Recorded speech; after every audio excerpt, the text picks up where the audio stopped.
안녕하십니까. 한국후견협회 소순무 협회장입니다. 안녕하세요. 한국후견협회 부회장 제철원 교수입니다.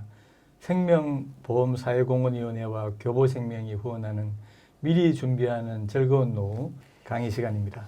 앞으로 여러분들과 함께 폭넓게 공유하기 위해서 페이스북과 유튜브를 통해서 여러분들에게 미리 준비하는 즐거운 노후 강의를 진행하도록 하겠습니다. 오늘 첫 시간인데요. 협회장님 모셨습니다. 안녕하세요, 협회장님. 네, 반갑습니다. 노후 대비 법적 설계가 필요한 이유가 어떤 것인지 협회장님께서 좀 말씀해 주시면 감사하겠습니다. 네, 먼저 우리 한국후견협회를 좀 소개해 드리겠습니다.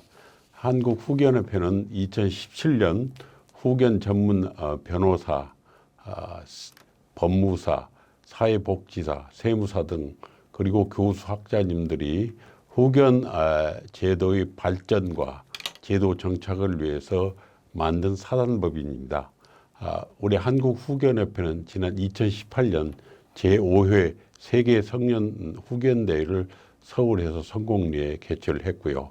그 여러 사업으로서 성년 후견 용역의 면세 관철, 그리고 성년 후견 촉진을 위한 입법 발의, 그리고 여러 세미나 등 후견 활동을 지원하기 위한 활동을 활발히 펼치고 있습니다. 협회가 2019년부터는 고령자들이 행복하고 안전한 노후를 누릴 수 있는 문화 조성을 목표로 해서 미리 준비하는 노후 사업을 진행하고 있습니다. 이에 대해서 관심을 가진 여러 시청자 여러분께 감사의 인사를 드립니다. 예, 우리나라가 지금 초고령화가 진행되는 속도를 보면 세계적으로 유례가 없을 정도로 빠르게 진행되고 있지 않습니까? 네. 그래서 지금 정부에서도 고령자들의 이제 노후 생활을 위해서 다양한 형태의 복지 제도를 지금 도입하고 있는 중인데요. 그럼에도 불구하고 어르신들의 삶이 그다지 나아지는 것 같지는 않아요. 최근 통계청의 고령자 통계를 보면 자신의 삶에 만족한다라고 하는 어르신들은 25%에 불과하고, 그리고 상대적 빈곤율도 44%에 달합니다. OECD 국가 가운데서 가장 높은 수준에 있습니다. 어떻게 보면 어르신들이 일평생 그러니까 우리 사회 가족과 우리 사회를 위해서 헌신적으로 일해오신 분들인데, 이처럼 이제 고령자들의 삶이 가난하고 불행한 이유는 어떤 것일까요, 회장님? 네, 지금 우리 고령자 층에 속한 분들은 1945년 해방과 6.25 전쟁 등 격동기와 힘들었던 산업화 시기를 거치신 분들입니다. 이러한 시대적 상황과 맞물려 앞만 보고 한평생을 달려오는 그런 분들이고요. 그래서 따라서 자신의 노후를 뒤돌아볼 수 없는 상황이었습니다. 그래서 경제적 준비, 건강 관리도 문제지만 특히 이제 노후에 생기는 법적 문제에 대해서는 아무런 관심이나 또 대비도 없었던 게 사실이고요. 또한 그 가장 중요한 원인 중에 하나는 이러한 법적 설계를 뒷받침할 제도나 기관이 전혀 그동안은 없었다는 점이라고 말할 수 있겠습니다. 아무리 노후를 위해서 돈을 많이 저축해두고 건강에 자신이 있다 하더라도 나이가 들에 따라서 인지 능력이 떨어지는 건 막을 수 없잖아요. 그래서 당장 본인이 그런 인지 능력이 떨어지게 되면 은행에도 갈 수 없고 병원에도 가기도 힘들고 그 재산 처리는 누가 하겠습니까? 과거와 같이 자식들, 손자들이 다 돌봐주는 상황이 아니지 않습니까? 우리 고유의 대가족 때도 이미 무너졌어요. 그리고 그 자녀들이 부모와 함께 사는 비율도 점차 줄어들고 있습니다. 또한 자식들도 우리 모두 삶이 고단해서 부모를 돌볼 형편도 되지 않게 되어 있습니다. 그래서 제 교수님, 이 고령자들이 현명하게 안전하게 노후를 대비할 방법이 있을까요? 예, 제가 생각하기로는 우리나라가 사실 다른 세계 어느 나라하고 비교해 보더라도 국민들의 지적 수준이 상당히 높은 나라 아니겠습니까? 네네. 그리고 이게 법치주의도 상당히 많이 발전해 있는 것 같아요. 그렇기 때문에 어르신들이 미리 노후에 자신의 삶에 대해서 준비를 해두는 것이 필요한 것 같습니다. 지금 우리가 연명의료 결정법에 따라서 사전 연명의료 지시서가 있지 않습니까? 네네. 그런데 노후 생활에 연명의료 이외에도 치료라든지 요양이라든지 자기 일상생활에 재산을 이런 식으로 처리해 주면 좋겠다라고 하는 것들을 자기가 미리 이렇게 기술해 놓으면 법적으로 효력이 있는 거 아니겠습니까? 네네. 그래서 법적으로 효력이 있는 그런 문서를 미리 이렇게 작성해 두면은 어르신들이 원하는 대로 노후 생활을 안전하게 살아가실 수 있을 것 같아요. 그래서 네네. 영국이라든지 영국은 지금 후견 제도를 이용하고 있는 사람이 한 5만 명 정도 된다면은 미리 이렇게 사전 의향서를 작성해서 등록하고 계신 어르신들이 약 350만 명 정도 된다고 그럽니다. 네. 독일의 경우에는 또 후견인 이렇게 이용하시는 분도 물론 한 100만 명 정도 이렇게 되는데요. 그러니까 법치주의가 발달할수록 이렇게 뭔가 대리권이 있는 사람들을 정하는 것 같아요. 그런데 사전 의향서를 작성해서 등록해 놓으신 분들은 한 400만 명 가까이 된다고 네. 합니다. 이런 것들이 전 세계적으로 이렇게 많이 확산되는 것 같아요. 우리나라의 경우에도 마찬가지로 사전 의향서들을 미리 작성해서 일종의 법적 문서니까 이것을 등록해서 해두면 노후 생활들이 훨씬 더 안전하고 또 법적 권리에 기반해서 생활하실 수 있지 않을까 생각이 듭니다. 네. 저도 연명 의료 의향서 부분은 이제 고령자층에 줄어서 많이 이제 알려지긴 한 것 같습니다. 저도 이미 그건 작성했습니다만은 주위에서도 야 좋은 제도다 만들어야 되겠다 막상 또 못 가신 분들이 많은 것 같습니다.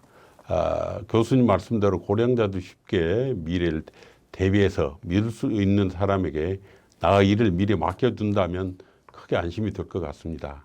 다만 나에 대해서 기본적으로 돌봐줄 수 있는 배우자나 자녀가 있기 때문에 구태여 그런 계약할 필요 있겠느냐는 그런 의구심을 갖는 분들이 시청자들도 많으실 겁니다. 우리나라 또 한편 우리나라는 계약이라는 부분이 굉장히 서투르고 익숙하지 않잖아요. 네. 그런 부분을 이제 우리가 극복해 나가는 게 문제인데 그분들 중에 자기 재산, 노후 재산을 만이라도 안전하게 지키시길 희망하는 분들이 많습니다.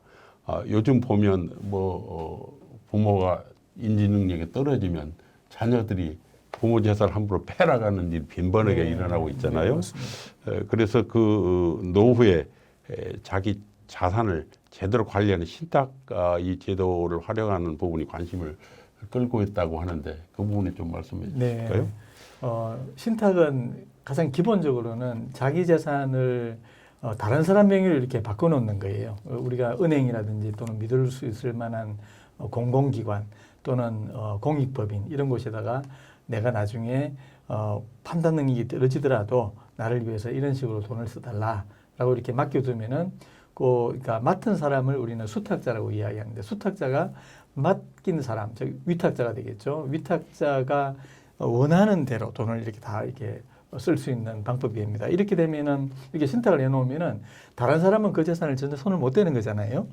그리고 또 동시에 그 돈을 맡아 있는 사람, 즉 수탁자의 경우도 그 돈은 법적으로는 수탁자 소유이지만 어느 누구도 거기에 그러니까 손을 댈 수 없으니까 어떻게 보면은 돈을 맡긴 위탁자 어르신들 입장에서 보면은 가장 안전한 금고 하나를 이렇게 설치해 둔 것이다 이렇게 볼 수 있을 것 같습니다.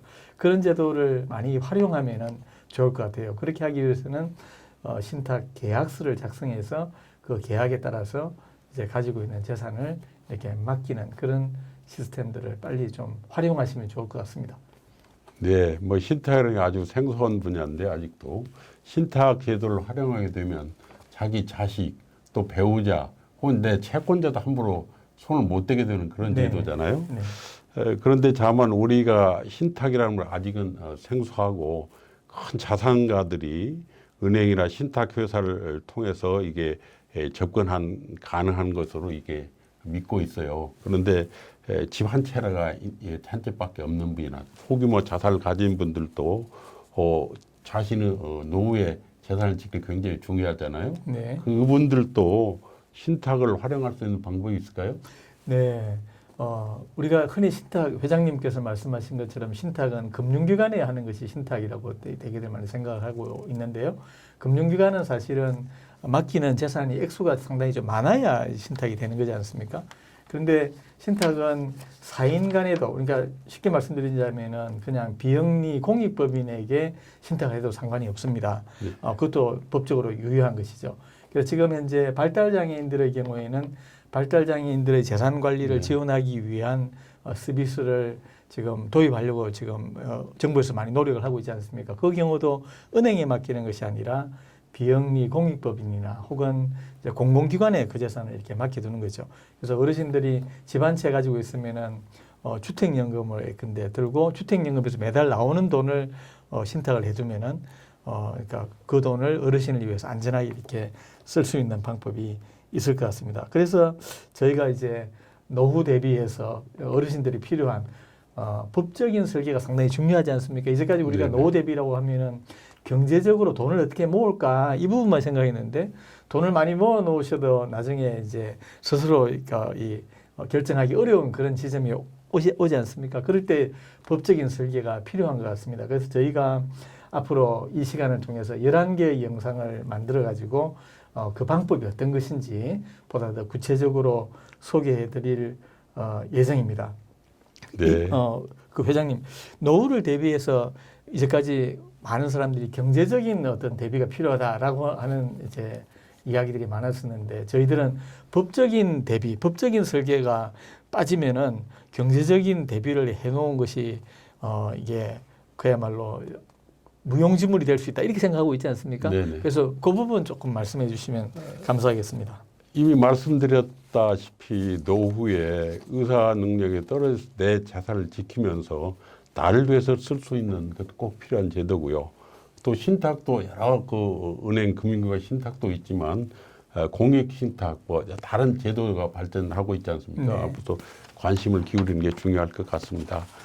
그래서 노후 대비 이 노후를 대비하기 위한 후견 등 법적 설계의 문제는 고령자들만의 문제는 아니라고 생각합니다. 그렇습니다. 누구나 나이 들면 고령자가 되기 마련입니다. 그리고 이해가 있는 가족들, 특히 젊은 자녀들부터라도 함께 이 문제에 대해서 관심을 기울이고 부모님과 함께 머리를 맞대야지만 이 문제를 풀 수 있다고 생각합니다. 그동안 막연히 노후 대비 걱정만 하고 계셨던 분들에게는 앞으로 우리가 보내드릴 이 동영상 시리즈는 반가운 손길이 될 것이라고 생각합니다. 이 영상 시청을 계기로 가족 모두 전원이 고령 사회에서 법적 설계 문제에 대한 공감대를 이루어 나갔으면 좋겠습니다. 결국 내 인생은 내 자신의 책임이 누구의 책임에도 미룰 수가 없는 문제입니다. 여러분 각자 스스로 관심을 가지시고 적극적으로 나서야지 사회, 국가도 도움을 드릴 수 있습니다. 특히 사전 의향서를 통해서 그 첫 걸음을 떼시기 바랍니다. 네, 감사합니다. 저희가 그동안 간과되어 왔던 노후를 대비한 법적 설계에 관해서 이것이 왜 필요하고 어떻게 해야 되는가라고 하는 부분들을 우리 어르신들에게 또 국민 여러분들에게 많이 알려드리기 위해서 이 교육 프로그램을 만들었습니다. 앞으로 많이 시청해 주시고요. 그리고 좋아요, 구독도 해주시면 감사하겠습니다. 감사합니다. 오늘 네. 감사합니다. 네. 네, 오늘 첫 시간 이것으로 마치도록 하겠습니다. 감사합니다. 감사합니다. 수고했습니다. 수고했습니다. 네. 네.